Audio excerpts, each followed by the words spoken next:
Okay, so first and foremost, I'm sorry if this lighting is a little bit weird. I'm filming at the evening time, and I normally film during the afternoon when there's a lot better lighting, but I really wanted to get this done because I think it's really pretty and really fun.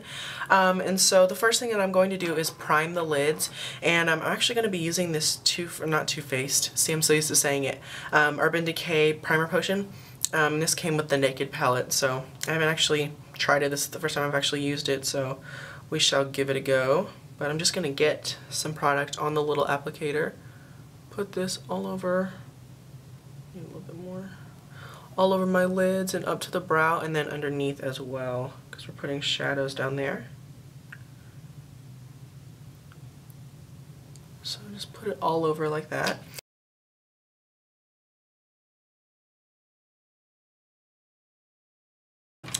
Now what I'm going to do is take this Sonia Kashuk small eyeshadow brush. I absolutely love these little Sonia Kashuk brushes. I have one that's a little bit bigger too, but I'm going to go with the smaller one today.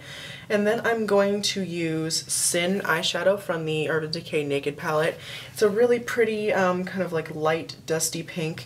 If you have the NARS Alhambra duo that you guys know that I love, the pink side on it is very similar. So if you don't have the Naked palette and you have that NARS one, then you could use it. So I'm just going to get some of that eyeshadow on the brush, tap off the extra, and this is going to go in the first, I guess, inner third of the lid and then kind of blend it out to be about halfway. So the color is going to be kind of concentrated on the inner thirds, but it's going to fade out into the half of the lid.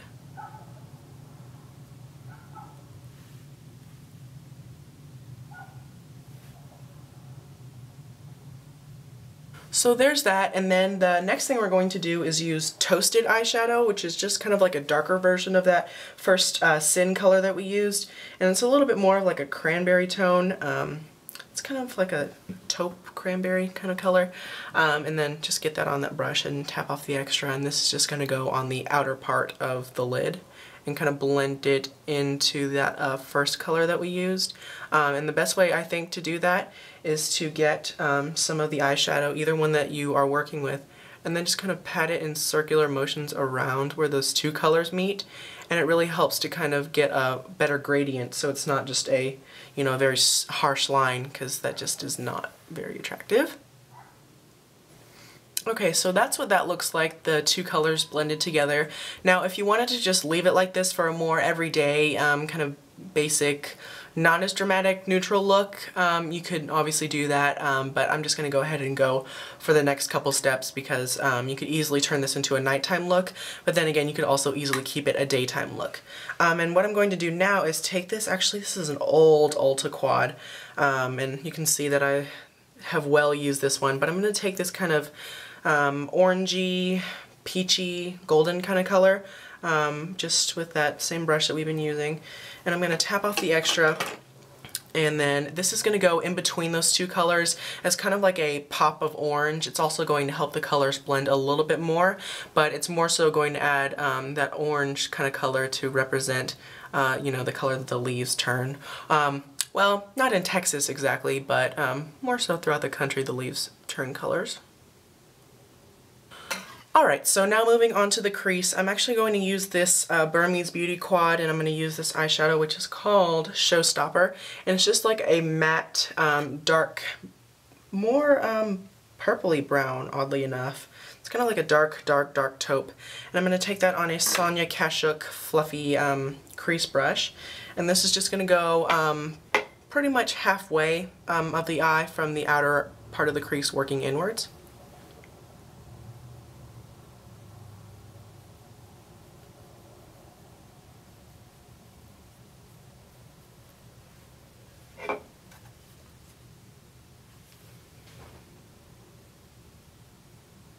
And then what I'm going to do is go back with that Naked palette and use, what is this, Naked eyeshadow, oddly enough.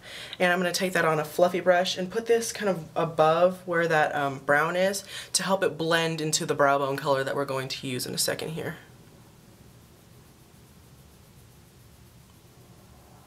And then just to deepen up the crease a little bit more, I'm going to use a Hustle eyeshadow, which looks like this. And I'm going to use a 226, which is just a little bit more pointed than the first brush that we used, and this is just going to go right in the crease to kind of deepen it up and help the shimmer on the lid fade into the matte shadow in the crease, because it's one thing to blend colors, but it's also nice to blend textures. So that's just something to keep in mind, especially when you're using darker color eyeshadows. Wipe off that fluffy brush that we used to help blend the crease color, and then go in with a Virgin or just a really light eyeshadow of your choice and use this as the brow highlight. It's a really pretty color. I really like this highlight color. And then you can use the same brush or a different brush and then use that same eyeshadow on the inner corner. Alright, so the shadows on top are done, and now I'm going to go in with Humid eyeshadow by MAC, which is a really pretty kind of army olive green. It's definitely more of a vibrant green than an olive, but it's a really, really pretty eyeshadow. I'm just going to take a small brush that is used for smudging eyeliner, but it works perfectly for this lower lash shadow. And then this is just going to go pretty much all the way in, but stop when you get to that brow highlight.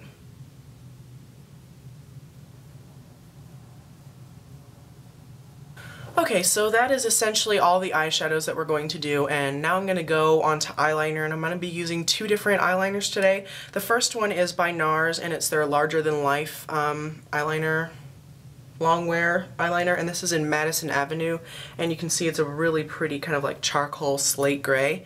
And this is what it looks like. It's awesome, and these last such a long time. And what I'm going to do is put this on the waterline, but you want to make sure that it sets before you blink your eyes, you know, very frequently, because it does need to set for it to last a long time, otherwise it'll start smudging and it'll transfer. So I'm just going to put it on the waterline and then let the waterline sit for a second before I blink my eyes.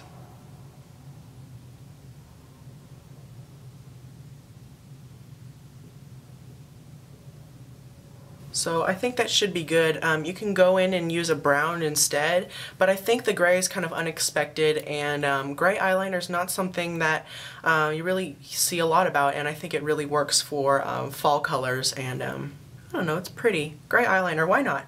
And then I'm going to go, if I can find it, I'm going to be using Kat Von D Turbo Lover liquid eyeliner on top on the upper lash line, and it's a really pretty like mauve-y kind of eggplant color with some shimmer in it.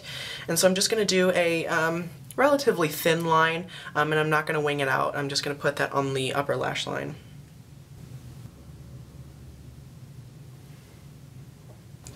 So I'm just going to curl my lashes and add some mascara, and I'm going to be using Tarte Lights Camera Lashes today. It's just the sample that came with the eyelash curler.